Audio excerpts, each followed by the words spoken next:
So we've talked about how drugs can change their form between lipophilic and hydrophilic, depending on the environment in which they're placed in the body. I don't want you to memorize this chart, but just be aware. It may help you to think about what happens. And acid drugs um, tend to become non-ionized in acidic environments and ionized in alkaline environments. So it's opposite environment. And the reverse happens with alkaline drugs. So if that helps you think about it, that's fine. I'm not going to ask you uh, in-depth questions about this particular thing on an exam. I would also say your book goes into greater detail than I do in this class because, for the most part, the drug manufacturers have figured this out. This is not something that we use in deciding how much of a drug to give to an animal or anything like that. But it's an important point that depending on where the drug is in the gastrointestinal tract in particular, and when it goes out of the gastrointestinal tract, it can change its form. And so I'm going to give you an example of an interesting case. This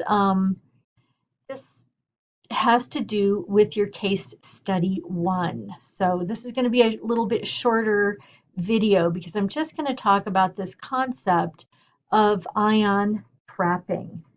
So um, when the drug when a drug goes between different parts of the body and it changes its form, it may become trapped in a certain area because if we have a form of drug that is lipophilic in one environment and then it moves into a cell that has a different pH, that can affect the form of the drug. And if it converts it to hydrophilic, it's going to be harder for that drug to leave the cell. So that's the basic idea, is that putting a drug in one environment may have it be one form that readily allows it to go into cells, but once it gets in that cell, it can change forms and then stay there maybe longer or exert some undesirable effects.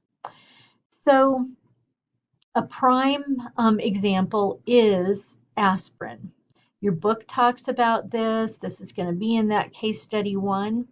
So what happens is that in the stomach environment, of a pH of 2 or 3, the aspirin is going to exist in the non-ionized or lipophilic form, and it's going to readily pass into the cells lining the stomach, so the gastric mucosal cells.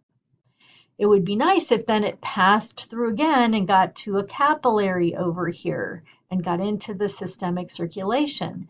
But what happens is the pH is around 7.4 in these cells, so it's a more neutral or alkaline compared to the stomach pH, which is 2.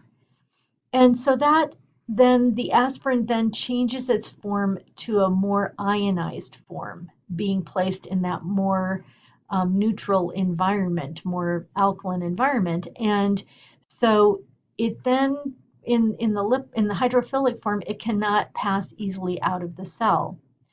Now understand that there are still a few, it's not showing them, but pretty much there will be a few of the non-ionized lipophilic, and they will pass out of the cell, um, hopefully in the direction of the capillaries over here somewhere.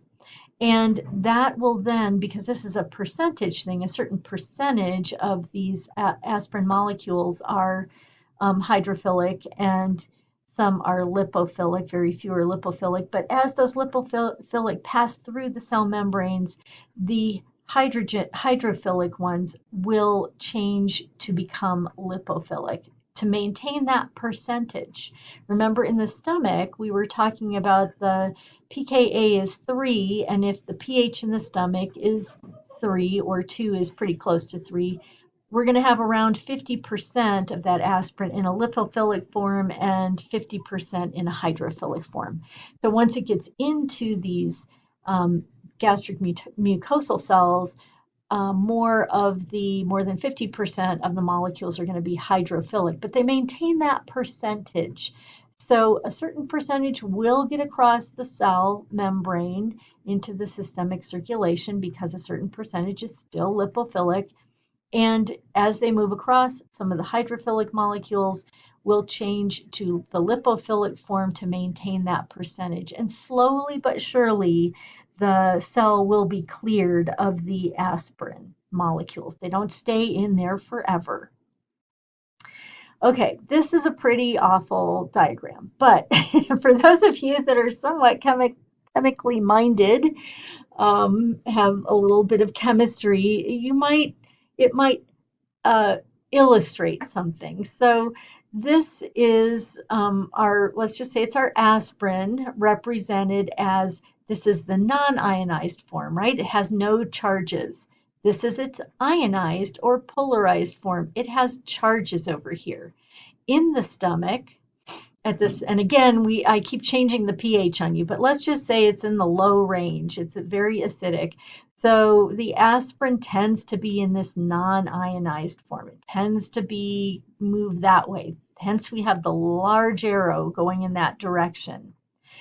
That's the lipophilic form. It's non-ionized. It moves across the gastric mucosal membrane into the cell, gastric mucosal cell, where the pH is more neutral. This favors the conversion of the non-ionized form to the ionized or hydrophilic form, and it gets trapped in there. If you find this diagram too confusing, go back to the other one, but it's just another way of looking at it. So, okay, I'm going to start this slide in the next video.